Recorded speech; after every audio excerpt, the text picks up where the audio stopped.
নমস্কার বন্ধুরা, ইয়ামনি ইউটিউব চ্যানেলে সবাইকে স্বাগতম। আজ আমি আপনাদের ভগবদ্গীতার এমন 8টি বাণী শোনাব যেগুলো আপনি বাস্তব জীবনে প্রয়োগ করেও আপনাদের জীবনও বদলে যাবে।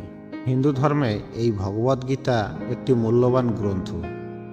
ভগবদ্গীতার বাণী যদি কেউ জীবনে অনুসরণ করে, তার জীবনে সফলতা কেউ আটকাতে পারে না। বলা হয়, জীবনে যদি কোনো সমস্যা এসে থাকে, যদি হতাশা গ্রাস করে, তাহলে ভগবদ্গীতা পাঠ করুন। পৃথিবীতে এমন কোনো সমস্যাই নেই যার সমাধান ভগবদ্গীতায় নেই। এটি একটি দর্শন যা অতীতেও সকল বিপ্লবীদের অনুপ্রেরণা দিয়েছে এবং বর্তমানেও অনেক মানুষকেই অনুপ্রাণিত করে।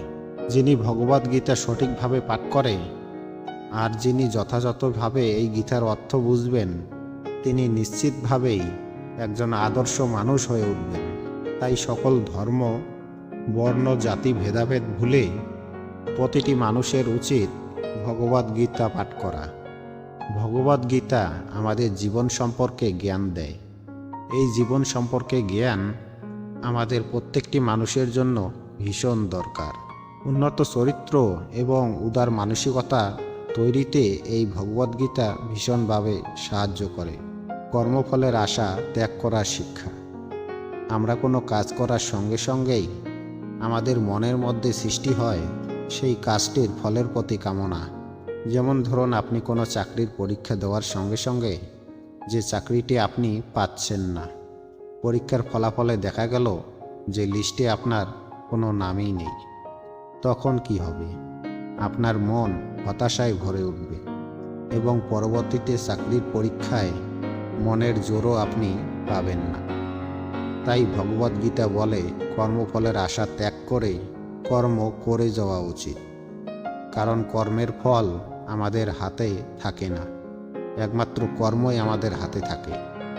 তাই কর্মফলকে আমরা নিয়ন্ত্রণ করতে পারি না।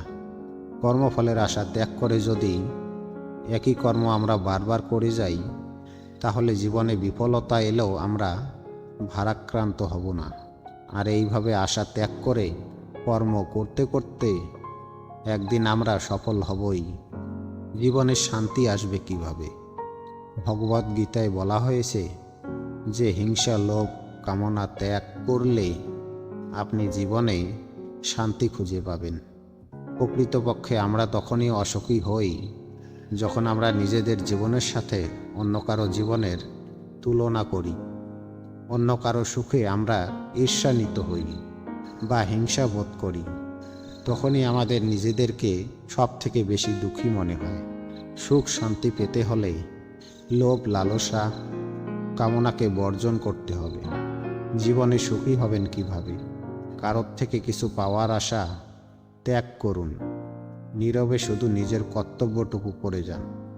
জীবনে সম্পদ বা অসুবিধা কিছুই আপনি নিজে থেকে বেছে নিতে পারবেন না। জীবন আপনাকে যা দেবে সেটাই আপনার মেনে নেওয়া প্রয়োজন। এই বিষয়গুলি আপনার পূর্বজন্মের সাথে ঘনিষ্ঠভাবে সম্পর্কিত। তাই কারোর কাছে কিছু আশা করবেন না। সুখী হওয়ার জন্য এটাও একটা অন্যতম পন্থা। ক্রোধ ত্যাগ করুন। ভগবদ্গীতায় বলা হয়েছে, ক্রোধ মানুষের জন্য ক্ষতিকারক। ক্রোধকে আসরিক শক্তি বলা হয়। যদি সুস্থ থাকতে চান, তাহলে রাগ, উত্তেজনা ভুলে যান। কর্মের তাৎপর্য উপলব্ধি করা। ভগবদ্গীতায় বলা হয়েছে, প্রতিটি মানুষ নিজ নিজ কর্ম অনুসারে ফল ভোগ করে। তাই সৎ ব্যক্তিদের জীবনে দুঃখ দেখে কখনো অসৎ জীবনযাপন করা উচিত নয়। মনে রাখবেন, সৎ জীবনযাপন করাটাই সুখ শান্তির। গভীরভাবে দেখতে গেলে মহাভারতেও যুধিষ্ঠির, পঞ্চপাণ্ডব যখন 13 বছর বনবাস ভোগ করছিলেন, তখন ওনারা ভোগ করছিলেন অতিশয় কষ্ট। তখন কৌরবরা কত পাক করা সত্ত্বেও রাজ্যের মধ্যে ভোগবিলাসে মত্ত ছিলেন। কিন্তু ভেবে দেখুন, তাদের মনে শান্তি ছিল না, সুখও ছিল না। দ্রৌপদীর অভিশাপ, পঞ্চপাণ্ডবের প্রতিজ্ঞা তাদের মধ্যে ভয়ের সঞ্চার করেছিল।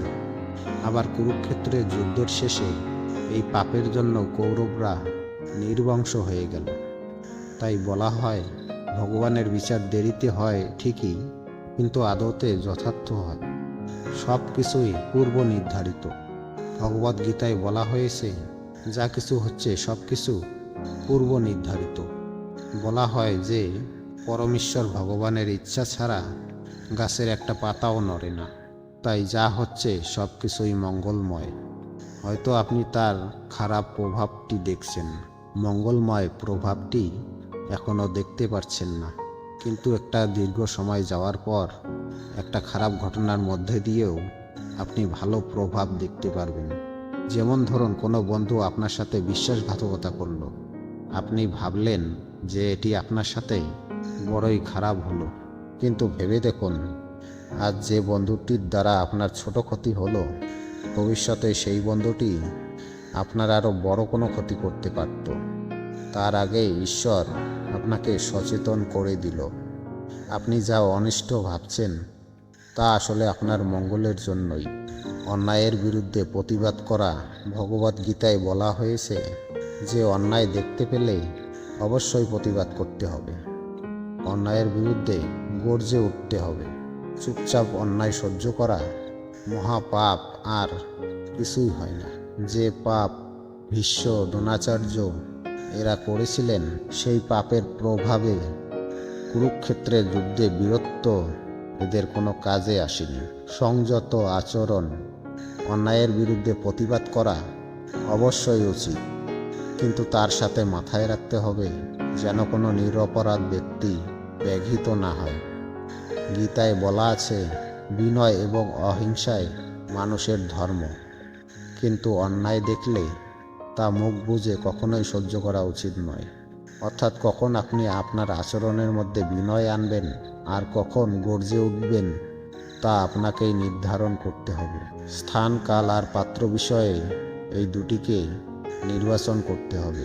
দুর্মুখের সাথে যেমন বিনয় চলবে না, তেমনি স্বভাবতই দুর্বল চরিত্রের কোনো খারাপ আচরণ করাও চলবে না।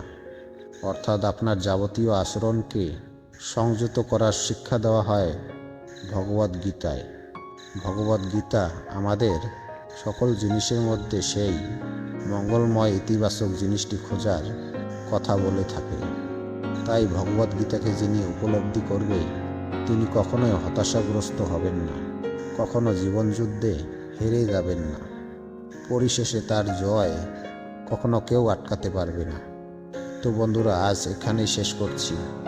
ভিডিওটায় হয়তো একটু নয়েজ থাকতে পারে, তার জন্য ক্ষমা চাইছি। আর ভিডিওটা ভালো লাগলে লাইক, শেয়ার, সাবস্ক্রাইব করতে ভুলবেন না। ধন্যবাদ।